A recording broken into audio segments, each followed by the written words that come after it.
Parce que des gars de course, ça jase de course. Vous entrez maintenant dans le podcast des gars de course avec Kevin Hébert.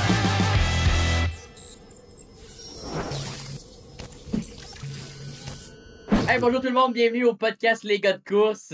On va faire ça vite aujourd'hui parce que Tom est en train de manquer d'électricité.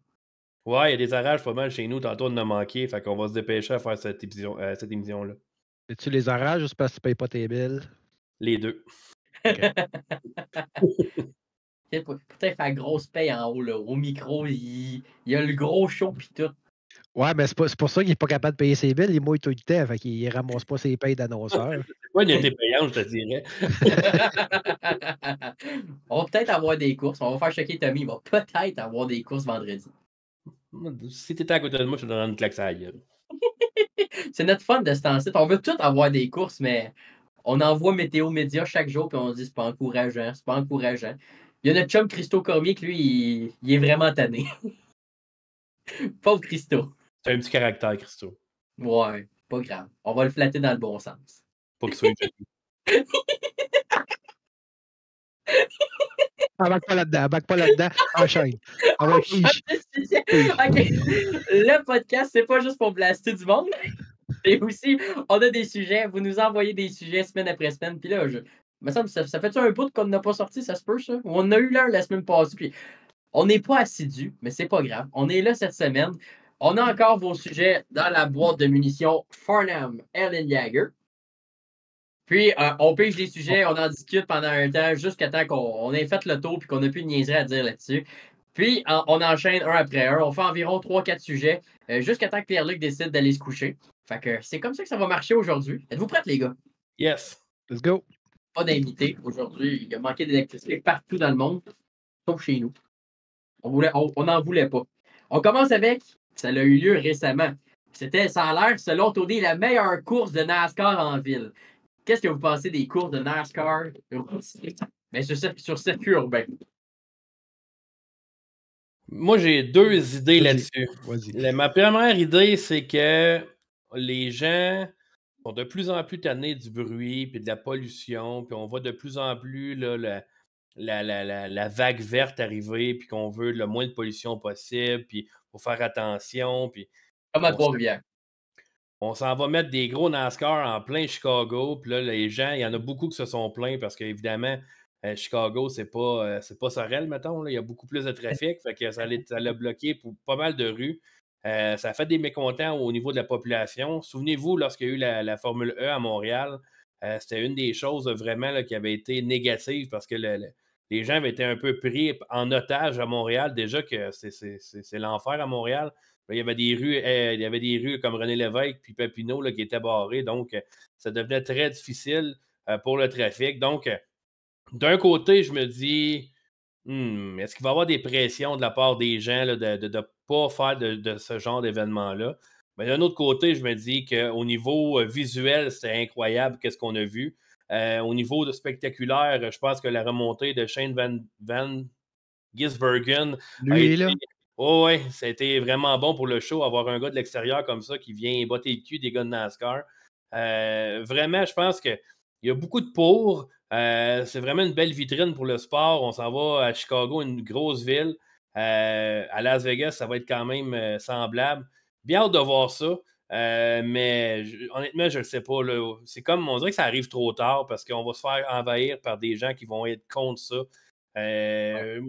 D'après moi, l'année prochaine, il y a quelqu'un qui va embarquer sa track pendant les courses avec une pancarte. Moi, je suis convaincu de ça.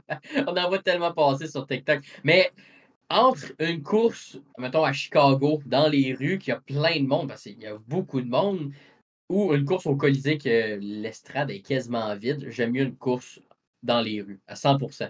Juste pour l'attrait, il y a du monde, il y a de l'action, le monde en parle. Les courses, veux pas, tout le monde aime ça un peu quand même, les accidents. Ça fait des bonnes courses pareil. C'est pas à mon avis, c'est pas la course la plus wow du monde. Voir un NASCAR tourner à droite, mais quand même, ça donne un pas pire show. Mais quoique, tu sais, sur circuit routier, à Montréal, on avait eu une belle course dans le temps, c'était-tu les New Hampshire qu'ils appelaient? Les New Hampshire. Les New Hampshire. Oh boy, c'est pas ça, pas en tout. Les Nationwide. Nationwide. Ah, je pense que cette Ça, année, ça, cette c'est année, ils comme vont les Blues de s'appeler. Buffalo, ça. Là, Ouais, hein. c'est ça. Cette année, ils vont s'appeler le Wyoming. Ah, je pense que c'était à l'Arkansas. Ça. Ah, de 2007 à Ah, 2012, on a eu ces courses sur le Oui, circuit Gilles Villeneuve. mais ça donne des bonnes courses. Oui, il y a eu des bonnes courses, mais Max Beauregard, c'est probablement le plus grand fan de NASCAR dans la gang des gars de course. Et lui, il aimerait ça qu'il vienne de la Coupe NASCAR à Montréal, mais il se dit ouais, mais je vais y voir sur un ovale. Je trouve que c'est un très beau happening, c'est super, mais ça va chercher un nouveau public, je pense que NASCAR n'a pas avec des circuits routiers. Parce que là, justement, NASCAR parle de venir à Montréal sur le circuit Gilles Villeneuve, Ouais. qui n'est pas vraiment un circuit urbain, mais c'est un circuit routier parce que ça sert un peu là, comme piste cyclable, puis on peut embarquer sur le circuit le reste de l'année, mais on va aller également au Mexique. Donc, on veut vraiment s'ouvrir des nouveaux horizons avec NASCAR. La course sur la terre battue, c'était ça aussi. Le Colisée, c'était ça. On est en train d'essayer d'aller chercher des nouvelles choses, amener de la nouveauté. Mais je me demande à quel point on ne devrait pas aller vraiment là, sur les gros ovaux, là, les gros ovales qui ne servent à rien, à mon avis. Là. Bien honnêtement, là, des circuits d'1,5 milles, je trouve ça tellement plate. Là. On devrait peut-être raccourcir ces courses-là, puis peut-être se concentrer un peu plus, puis faire des événements un peu plus rares. Il commence à avoir de plus en plus de circuits routiers. Je trouve qu'un événement par année ou deux, j'ai vraiment peur que ça se dilue un peu là, au niveau du wow qu'on a à chaque fois là, qu'on a un circuit comme ça. ben, moi, mon point de vue, c'est que tant qu'à moi, là, c'est un gros gaspillage d'argent, de tout ce qui se fait, de prendre le temps de bâtir la course, bâtir la track, puis tout ça. Passer des semaines et des semaines à bâtir ça, tu sais, de fermer les rues, puis tout organiser ça. Puis après ça, une fois que la course est faite, alors démonter tout ça. Quand on a énormément de pistes de course à travers les États-Unis qui seraient prêtes à les recevoir, on a des très, très beaux circuits. Ils en ferment pratiquement toutes les semaines parce que justement, le monde n'a plus d'attrait à aller à des vraies pistes de course. Puis là, tu sais, on s'acharne à vouloir faire des pistes de course où est-ce qu'il n'est pas supposé d'en avoir. Moi, je trouve ça tellement désolant. Tu sais, il y a tu sais, puis les circuits de ville, c'est rarement des circuits. Tu sais, je ne suis pas pilote de course, là, mais c'est rarement des circuits techniques. Tu sais. C'est des circuits où est-ce que les virages, c'est pratiquement tous des 90 degrés. Fait que tu n'as pas de virage incliné, tu n'as pas de virage où est-ce que tu as 2 points de corde. Tu sais, c'est assez basic. Tu sais, je regarde même le circuit de Las Vegas où est-ce que le F1 va aller avec une espèce de grande ligne droite là, qui va durer 6 km de long. Puis le restant, c'est juste des petites courbes, des petits 90. Puis je vois pas je vois pas je vois pas l'intérêt de ça, tu sais, d'avoir c'est comme je disais, c'est quand tu as déjà des pistes de course qui attendent juste ça, de recevoir un appel hey, de la série NASCAR, on aimerait ça aller chez vous, tout ça. Euh, Moi, c'est pas où est-ce que je veux voir NASCAR. Tu sais, NASCAR, c'est sur une vraie piste de course où est-ce que le- il y a du monde qui ont investi pour bâtir un gros complexe, ils ont travaillé fort pour apporter la bannière NASCAR. Moi, pour préserver le patrimoine de la course, il faut que ça revienne sur des vrais circuits. Puis je trouve ça tellement hypocrite de la part de NASCAR, moi, parce qu'elles sont là. On amène les courses dans les rues, puis nanana, mais NASCAR Pinty, ça fait des années qu'on fait ça à Trois-Rivières, des années qu'on fait ça à Toronto. Vous avez une série canadienne qui est titrée NASCAR. Là. Au moins, ayez la décence de dire que vous avez une idée, que ça se faisait déjà. Tu sais, je trouve que Ouais. c'est un peu hypocrite de leur part. C'est comme si qu'est-ce qui se faisait ailleurs, même si c'est leur sanction, ça n'existait pas. Ouais. Tu sais, c'est la nuance, justement, tu sais, tu parles du Grand Prix de Trois-Rivières, c'est la nuance que je vais apporter, tu sais, parce que le Grand Prix de Trois-Rivières, tu sais, ça fait des années que ça existe. Il y a beaucoup de grands pilotes qui ont passé là. Puis, comparativement aux États-Unis, au Canada, on n'a pas autant de pistes de circuits routiers. Tu sais. Fait que là, c'est pour ça que je veux mettre la nuance là-dessus que le Grand Prix de Trois-Rivières, c'est quand même une bonne chose.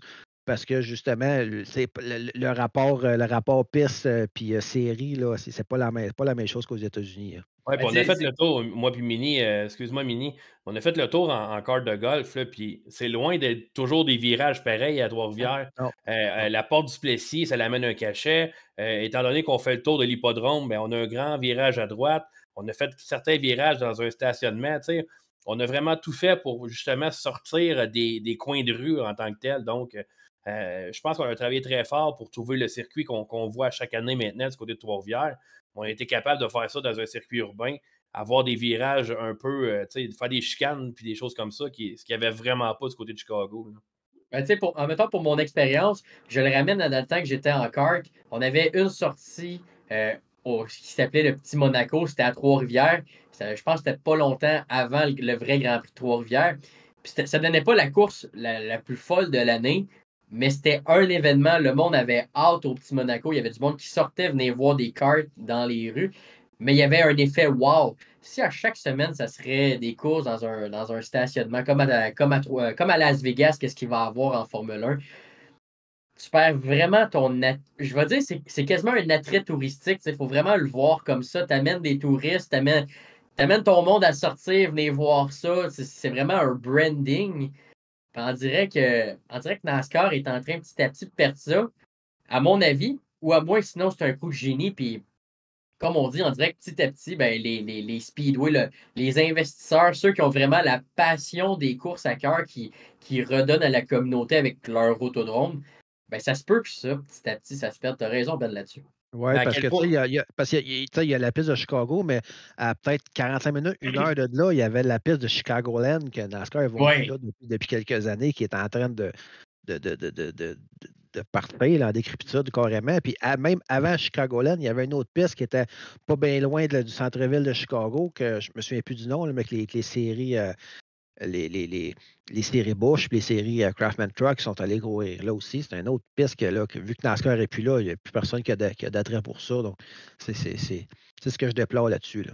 Puis, tu sais, nous, mettons, si on parle de défis urbains, mettons, ça, des gars de terre battue, oui, on ajoute des spécialistes, mais c'est une course dans l'année qui peut. Tu sais, c'est vraiment un happening. On s'entend, le défi urbain, c'est une course que tu veux gagner, évidemment, si tu participes. Je pense pas qu'il y ait un pilote qui s'en va pas là pour gagner.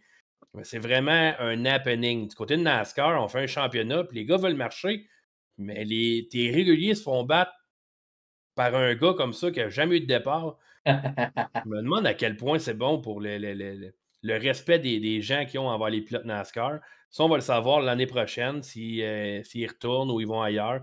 Est-ce qu'ils vont aller à New York? À New York, ça pourrait donner des très bons points de vue. Là. Par exemple, côté carte postale, ça pourrait être excellent, mais je me demande, moi, si on n'aura pas se promener de ville en ville une fois par année du côté de NASCAR. Mais en tout cas, moi j'aimerais ça les voir sur Oval parce que c'est là que c'est né NASCAR. Mais une course sur circuit routier, je ne suis pas contre ça, mais du côté de Chicago, on l'a fait. Il y a mouillé. En plus, il ne faut pas oublier, là, il n'y a plus les deux journées. Les 2 courses ont été raccourcies. On ne s'en souvient pas parce que là, on a eu un gagnant qu'on n'attendait pas. Mais en tout cas, j'ai bien hâte de voir l'an 2 là, de Chicago. Là, ça m'inspire une question. J'ai vu le résumé de la course. Je n'ai pas écouté nécessairement les entrevues. Je dirais clairement pas son nom, mais celui qui a gagné, il est-tu automatiquement, il fait-tu partie de la chase? Non. OK, c'était une course hors concours, dans le fond. Non, mais pour faire la chase, je pense que tu participes à tant de courses. Je ne veux pas me tromper, là, mais même juste une victoire, des fois, c'est pas assez pour faire la chase. Ça. Fait que non, il peut pas. À moins qu'il ait, parce que je me souviens quand Kyle Busch s'était blessé, il avait manqué plusieurs courses, puis pour participer à la chase, il fallait qu'il participe à un pourcentage, me semble. Puis il avait donné le droit à lui là, parce que justement, il savait qu'il était prêt dans la chase anyway, là, même s'il n'était pas blessé. Fait qu'il avait participé puis il avait gagné le championnat. Mais je me demande, Chase Elliott s'est blessé aussi cette année. Il va probablement participer à la chase quand même. Mais je pense pas que Van Gisbergen va pouvoir participer, sinon ça n'aurait comme pas de sens. Ça. Déjà que les gars t'ont insulté de sa victoire. Ouais, Chase Elliott, il l'a dit, on s'est fait botter le cul. Ils vont rire de nous autres en Australie. Bon, c'est ça. C'est se faire battre par un gars qui fait le circuit routier à l'année longue, surtout en Australie, c'est quand même plus beaucoup ça, des circuits plus têtes, des circuits plus routiers, c'est juste normal. Avec une voiture qui est sensiblement, je te dirais, je dis pas que c'est pareil en V8 Supercar, là, mais le format, puis le poids puissance, c'est semblable. Là. Les nouvelles voitures de COP ressemblent de plus en plus à une voiture un peu plus de type V8 Supercar, avec nouvelles suspensions, les nouvelles roues, puis tout ça. Fait que, C'est plus lousse. C'est ouais, ça. Tu sais, c'est pas le vieux NASCAR qui avait de la misère à tourner à droite. Là. Ouais. Non, c'est ça. Tu sais, c'est pas comme un gars d'Indy qui est venu gagner en NASCAR. Là. C'est un gars qui il connaissait déjà comment fonctionne ce type de voiture-là. Là. Ouais. Là, Ben, on peut-tu y aller à notre deuxième sujet? Ah, vas-y.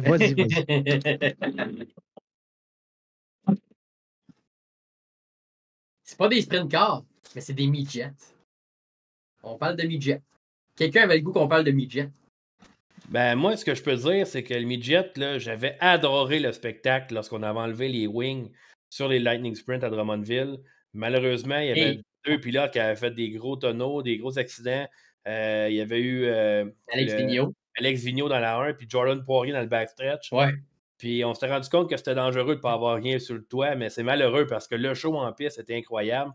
On voyait les voitures glisser un peu. C'était beaucoup plus technique, je pense. À moins de me tromper, là, mais c'est beaucoup plus technique parce que tu as beaucoup moins d'appui. Évidemment, le wing, là, il tient à terre, là, un sprint car. Un midget, moi, j'aime ça au Chili Bowl. J'aime ça regarder ça un peu. Je ne sais pas ce que vous en pensez, mais je suis comme ambivalent un peu. J'aimerais ça les voir, mais il y a tellement de sortes de midgets. Ouais, KKM, toi. C'est comme l'équipe. Ils ont tous le numéro 71 en plus. Ils ont le 1 ou 71. Non, mais c'est hot. Moi, j'ai pas besoin de me faire de chandail. J'achète les chandails qui ont mon numéro. C'est ça le truc. Si vous voulez que Mini vous achète un chandail, ayez le numéro 71, c'est sûr qu'il va vous en acheter un. Non, mais c'est ça. Tu sais, c'est pas une classe qu'on a ici. Mais midget speed STI, Mini. Un STI, c'est-tu un midget? Hey, je sais pas. Honnêtement, je sais pas d'où ça sort. Je sais vraiment pas. J'imagine que ça doit avoir commencé aux États qui ont appelé ça comme ça. Peut-être parce que ça course avec les midgets 600 là-bas, les micro-sprints qui n'ont pas de wing. J'imagine que ça doit être pour ça du côté d'Action Track. Puis nous, on a ramené ça au Québec. Je sais vraiment pas l'histoire derrière le nom. Mais à regarder les gars aller, on a moins besoin de le sender. Admettons, on est plus doux sur la conduite. Ça reste technique, mais on est plus doux qu'un midget parce qu'on a pas mal moins de force. Quoique au RPM, je checkais mon père aller, puis il rentrait dans le coin, puis honnêtement, ça virait comme un midget. Là, ça virait comme au Chili Ball, quasiment sur 3 roues. C'était vraiment impressionnant. Mais non, je pourrais pas dire pourquoi, mais. Finis ta phrase. J'ai essayé, mais je suis pas capable. C'est ça. Non, j'ai essayé, puis moi je me suis. Ça, il y a toute une histoire derrière ça. J'ai rentré fort dans le coin, ça a glissé, puis on a des attaches-bras pour pas que quand tu flippes, les bras sortent de la cage. Fait que. On devrait t'en mettre quand tu fais des entrevues aussi, des attaches-bras. Ouais, je sais. Mais comme un petit T-Rex, tu sais, elle manquait de bras. Fait que je l'ai échappé. Puis je l'ai échappé devant tout le monde. J'étais rendu 4e, puis finalement, je suis reparti à la queue. Mais c'est ça. C'était pas ma meilleure, mais c'est pas grave. Fini 2e pareil. Mais non, je sais pas pourquoi ça s'appelle un midget, mais les STR, là, les midgets STR, avant c'était Rave Star parce qu'on avait les slingshots ensemble. Mais pour moi, pour ma part, vraiment, les midgets, c'est la classe qui m'attire le plus. Je courserais peut-être pas là-dedans parce que j'ai pas comment on dirait ça pour que ça passe comme ça. J'ai pas de guts, exactement, ça se dit bien ça. J'ai pas autant de guts que ça. Honnêtement, j'aimerais ça courser au Chili Ball une fois dans ma vie. Tu sais, avoir l'argent, avoir la raid, je sais que je me qualifierais probablement, certainement pas.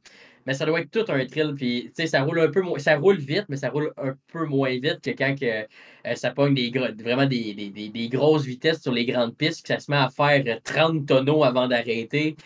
Fait que non, c'est vraiment une classe qui m'attire énormément. C'est pour ça que je reste en STR aussi, parce qu'il y a ce petit attrait-là de.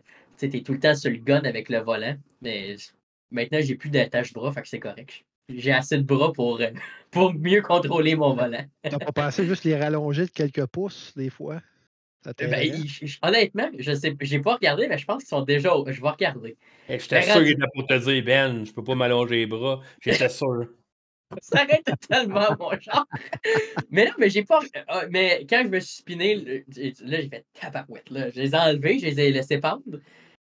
Puis, fait qu'au moins, là, je pouvais gestuer. Je pense que même Steve, il m'a vu dans le tour. Et à chaque fois, je me faisais reculer d'une place. Je dépassais quelqu'un, il y avait un jaune. Fait que là, je reculais, puis là. Colin! Maintenant, j'avais du lousse dans mes bras pour me faire aller. Ou sinon, une boule sur le steering, ça t'a pas tenté? Il n'y a pas déjà quelqu'un qui a fait ça? Je sais pas. J'ai entendu ça. Je Ça pense en pas que ce serait modifié. légal. Je sais pas. Je sais Honnêtement, pas. je sais pas. J'avais déjà entendu ça quand ça Ah, a ben, quelqu'un. ouais, je suis pas assez sûr pour me prononcer. Ok, Mais on va garder ça pour après le podcast. Vous viendrez non, nous non, voir. non, non, non, non, mais il me semble, quand on avait fait concourir Éric Léveillon, il avait fait faire quelques tours. On avait trouvé une façon là, d'y faire contrôler le volant après son accident, là, mais je suis Non, pas assez peut-être. sûr, je veux pas m'avancer dans une chose comme ça. Hey, ça doit tellement mal aller, par contre. Mais, Imagine, tu chauffes mais avec. Bon. Ben, il y en a qui conduisent une main. Il y a beaucoup de pilotes qui Oui, conduisent une main. ouais, ça, ouais. Ouais. Je le ferais pas. Mais, Mini, tu parlais du Chili Bowl. Je vais vous lancer une question, moi, par rapport à ça. Ouais. Chili Bowl, là, on le sait, c'est des longues, longues, longues journées. Là. En tant que fan, là, seriez-vous capable de rester là toute la semaine et regarder ça de A à Z? Je suis chez la job puis je l'écoute. Ouais, c'est parce que tu fais d'autres choses en Tu même fais d'autres temps. choses. Mais Là, tu t'es sais, assis, le Ah, bruit. mais. ouais, être assis Honnêtement, là-bas je le là, toute la ferais. journée. Ah, Ah, je sais ouais. pas. Je suis un grand fan de course, vous le savez. Là, quand ils sont annulés, les courses, parce qu'il me manque mes courses, mais il me semble que c'est longtemps en Attends, tape. on va juste faire une petite pause. Pierre-Luc, j'espère que tu as enregistré quand ça a fait. Tu sais, c'est pas des bits, Tommy. Lui, c'est des petites bulles. C'est des... Ouais, moi, quand Les je suis choqué, je deviens un poisson. Mais c'est ça, c'est ben trop long le Chili Bowl. Moi, honnêtement, là, on l'écoute ensemble, là, puis j'ai dit, dites-moi là, mais soit la finale, je suis plus capable. Je suis plus capable, là, je fais d'autres choses. Moi, j'irais tellement. Tu sais, t'as tout le temps de l'action. Il y a tout le temps des flips aussi, veux pas. Là, le compte, il monte assez vite. Mais. Puis, anyway, il y a tellement de monde, là, j'aurais tout le temps quelqu'un avec qui jaser. Ouais, puis il y aura des chiens quelque part, là, Ah, c'est c'est sûr. sûr. Va aller voir le chien Rico. Va être correct. Ah, mais tu sais, je pense qu'être assis là-bas, puis peut-être plus embarqué dans la game, tu sais, calculer les. Parce que c'est des points de Ah ouais. dépassement pour les montées C'est des qualifications. Tu sais, commencer à calculer, hey, lui, c'est fini là, lui, c'est fini là. Puis, tu sais, embarquer dans le jeu de, tu sais, si tu étais dans une Ah ouais. équipe, puis, tu sais, peut-être là, ça donne plus l'intérêt de tout suivre toute la Ouais, mais semaine. Là, Ben, mais tu sais, 5 jours? Admettons qu'on irait en tant que peut-être, média, là, admettons qu'on irait faire peut-être. une couverture. J'ai déjà essayé de faire une entrevue avec Kylie Bryson, puis ça n'avait pas marché. Elle t'a ghosté. Elle m'a ghosté. D'après moi, elle pensait que je la cruisais. Non, mais. Peut-être ça aussi un peu. Hein. Non, j'étais en couple dans ce temps-là. J'irais pas aux États-Unis juste pour ça, voyons. Pas. Non. Arrête de te Mais. mettre dans la merde, là. Moi aussi, je t'aime beaucoup.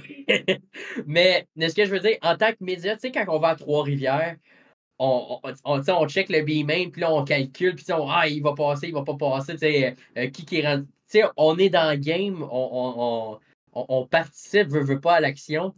En tant que média, déjà là, juste comprendre le Chili Ball, c'est compliqué.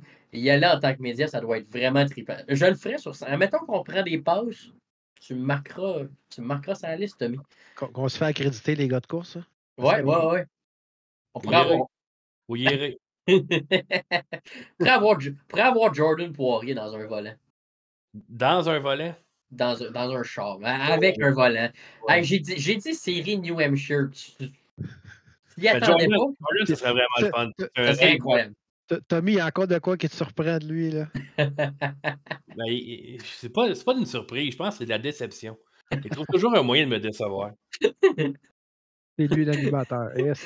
Ouais. Vas-y, tu d'en faire un autre, là? Mais non, mais pour revenir au midget, là, À chaque tu vois encore Ben qui nous interrompt pour notre prochain sujet. Laisse faire, continue. Vas-y. Non, mais le sujet pour lequel tu avais pigé, là. Les midgets. Ben, les midgets. Ben moi, j'adore les midgets, j'adore les séries midgets. Justement, le fait que les gars, ils n'ont pas de wing, ils ne peuvent pas se fier à la wing. qu'il casse le char, c'est beaucoup plus technique. Tu vois les gars travailler beaucoup plus. J'adore ça, les voir sur des petits tracks comme à Action Track. Ça Ouais. course le mercredi habituellement. Tu as les grosses séries, tu as les plus petites, les micros 600, etc. Tu sais, on voit les fils des grands coureurs, les fils de Kyle Busch, les fils de Chase Elliott, de Kyle Larson, ça course ensemble, puis ça course, il y en a des chars, là, puis ça course vraiment, vraiment sur des petites pistes, quasiment des 1/3 de mille. Des fois, c'est dans la cour arrière d'un des gars, puis Chez Rico, il y a une belle piste. ouais, tu sais, dans la cour, entre les rangs de raisins, là, où est-ce qu'il fait son vin. Hein. Ben ouais, moi j'adore ça, j'adore voir ça, puis c'est ça. Moi, c'est vraiment la façon que les gars sont obligés de garocher les chars. Tu sais, puis les grosses, les USAC en plus, là, les USAC avec des 410, puis sa course à Eldora, là, c'est tellement impressionnant à voir aller. Là. Moi, j'ai Comment été les... déçu. Ouais? Tu parles des USAC, là. Te souviens-tu des USAC Silver Crown qu'il y a eu à Syracuse? Ouais, mais c'était pas la même chose. Poche, là. C'est pas la même chose. Ils ont parti le moteur, je suis comme oh, Ouais. il va embarquer sa drague. Je fais m'en aller pas d'autre chose. Ah, c'est. Honnêtement, Ouais, là, je regardais ça, je me disais, hey, ça va être écœurant comme show. Parce que, tu sais, les sprint cars dans le temps, j'avais vu des vidéos sur YouTube, je me disais, c'est un show débile, là. Finalement, ça rentrait dans le coin, tu sais, ça garoche, puis là, ça attend, puis ça attend. Puis ils ont toutes peur. Ben, je veux pas, t'arrives vite dans le coin à Syracuse, j'avais toute peur un de l'autre, fait qu'ils se donnaient de l'espace. C'était poche comme show, là, je m'en souviens. Mais les Silver Crown, si je ne me trompe pas, c'est eux autres, ils courent à l'asphalte aussi avec. Oui, mais ils peuvent faire des tours, ils ont une grosse stain. Puis, C'est ça, tu sais. Fait qu'eux autres ne sont pas habitués de courser sur le dirt ou courser sur le collant ou de garocher les chars, tout ça. C'est plus des spécialistes d'asphalte. Ils vont à Dubuque, en Illinois, je pense aussi, sur la terre battue, parce que Kyle Larson a gagné une course contre eux autres là-bas. Mais moi, c'est là que j'ai connu Brady Bacon et le meilleur surnom d'un gars qui court sur la terre battue, Macho Man. C'est incroyable comme surnom. Mais c'est là que c'est Brady Bacon qui avait gagné en 2015, la dernière année de Syracuse. Friesen avait embarqué aussi dans. Ouais. Il y avait une voiture, là.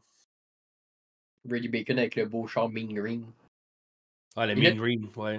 Il l'a ça encore? Je pense qu'il l'a plus. Non. Il est rendu avec. Entre là, puis en 410, avec des wings pas mal plus. Ouais, ça, mais il est plus commandité Mean Green. Il est rendu avec un char bien simple. Ça me rappelle. Mean Green, c'est une ride, ça. C'est une ride, ok. Ouais, c'est comme un peu le One au Québec. Tu sais, c'est un propriétaire qu'eux autres qui ont tout le temps eu le Mean Green. Là, tu sais, OK.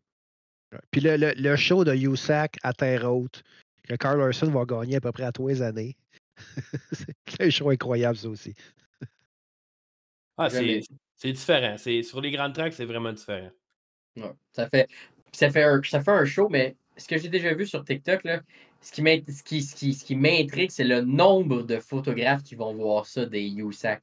Ouais, je sais pas c'est quelle piste, là, mais il y en a, ça pousse comme des pissenlits. C'est grave. C'est vraiment grave. Mais Mini, honnêtement, le char, il est tout le temps tout croche. Oui, Il y a une roue dans les airs. Des fois, ils sont 4 roues dans les airs. C'est spectaculaire. Là. Tu sais, quand ils font la série, là, je pense en Illinois, ils font 5 courses ou une semaine, là, c'est collant à mort en plus. Là, ouais, c'est comme c'est une terre un peu rouge où ce qu'ils vont, me semble. Ouais, c'est incroyable ce qu'ils font. Là.